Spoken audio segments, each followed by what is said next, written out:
মিথ্যা কারো পক্ষ নিলেন, এটা কি সবচেয়ে বড় গোনা? কে বলেছেন? নবীজি বলেছেন। এই শিরিক কি? সবচেয়ে বড় গুনাহ। আমরা মুসলমানরা হয়তো আমাদের অনেক সময় শিরিক করে বা জানি না যে শিরিক। যেমন আপনি যে মাজার আছে সেজদা দেন, কবর মাজার আছে সেজদা দেন, আপনি কি শিরিক করবেন? বড় গুনাহ করবেন।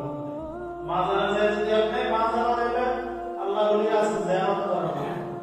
মাজার কি জন্য? জিয়ারত করার জন্য আল্লাহর ওলি আছে। কিন্তু আপনি মাজারে সেজদা দিলেন, তো মাজারে যে আপনি কিছু চাইলেন, এই আল্লাহর ওলি আপনি শুয়ে আছেন, আমার এই সমস্যা এটা দেন, আমার এটা দরকার এটা দেন, এই যে আপনি কি শিরিক করলেন। মাজারে যারা আল্লাহর ওলিরা শুয়ে আছেন তাদের জন্য দোয়া করবেন, তাদের ফয়েজ নেওয়ার জন্য। তাদের কাছে যদি আমরা কিছু চাই তাহলে কি একটা বড় শিরিক হয়ে যাবে। এবং আরেকটা শিরিক হলো মান্নত করে নেয়। অনেকে কি বিভিন্ন পীর বুজুর্গ নামে মান্নত করে না, মান্নত একমাত্র আল্লাহ তাআলার জন্য হতে হবে। মান্নত যদি আমরা অন্য কারণ গায়ের উপর আল্লাহ ছাড়া অন্য কারণ আমরা করি, এটাও কি শিরিক হয়ে যাবে। শিরিকের অনেক প্রকার আছে। কিছু কিছু শিরিক আছে অত্যন্ত ছোট শিরিক, যেগুলোকে আমরা এই যে আমরা নামাজ করি, নামাজের মধ্যে শিরিক হয়ে যায়। কিভাবে? যদি আমি আর আপনি যদি নামাজের মধ্যে যদি আমাদের রিয়া চলে আসে, অহংকার, মানুষকে দেখানোর জন্য নামাজ করি, আমি মানুষ কি করবে? আপনি নামাজ না পড়ি, মানুষকে দেখানোর জন্য যে আপনি নামাজ পড়বেন। নামাজটা মূলত কার জন্য ছিল? আল্লাহর জন্য। আপনি যে মানুষকে দেখানোর জন্য করলেন, এই যে আপনি শিরিক শরীক করলেন। শিরিক অর্থ শরীক করা। শিরিক অর্থ কি? শরীক।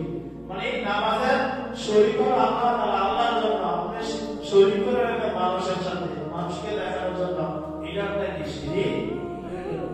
এই জন্য শিরিক থেকে কি বাস্তব এক নাম্বার মনে আছে, দুই শ্রেণীর লোককে আল্লাহ তাআলা এই সবে বরাতের রাতে কি করবেন না? মাফ করবেন না।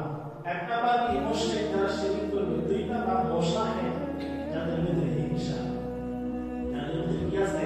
হিংসা আছে, বিদ্বেষ আছে অন্যের প্রতি শত্রুতা আপনার, হিংসা আপনার, যে সে এত বড় কিভাবে হয়ে উঠতেছে।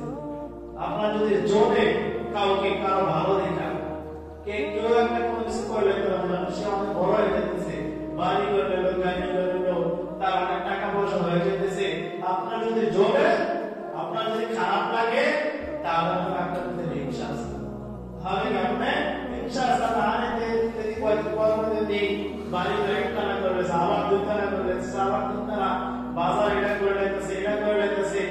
এমন যদি হিংসা যদি আপনার থাকে, আর মা বোনদের মধ্যে যদি এমন যদি কারো মধ্যে থাকে, যে অমুকের পড়া এটা করে দিল, অমুকে এটা হয়ে গেল, হায় হায়, বা যদি ভিতরে যদি জ্বলে, তাহলে আমার মধ্যে হিংসা আছে।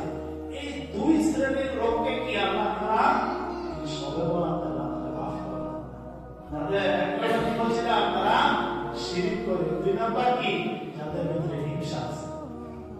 যদি এই দুইটা খারাপ গুণ যদি আমার আপনার ভিতরে না থাকে, শিরিক নাই, হিংসা নাই, দুইটা খারাপ গুণ যদি আমার আপনার ভিতরে না থাকে, এই সবে বরাতের রাতে আমি আপনি যদি ইবাদত নাও করতে পারি, কোনো কারণে অসুস্থ বা কোনো কারণগত বশত আপনি করতে পারবেন না, বাসায় রয়েছেন বা শুয়ে রয়েছেন, আপনি এই রাতে ইবাদত করতে পারবেন না, কিন্তু আপনার ভিতরে কি নাই? হিংসা এবং শিরিক নাই। তারপর আল্লাহ তাআলা আপনাকে এই রাতে মাফ করে দেবেন। সুবহানাল্লাহ। কারণ আপনার ভিতরে কি নাই? শিরিক নাই।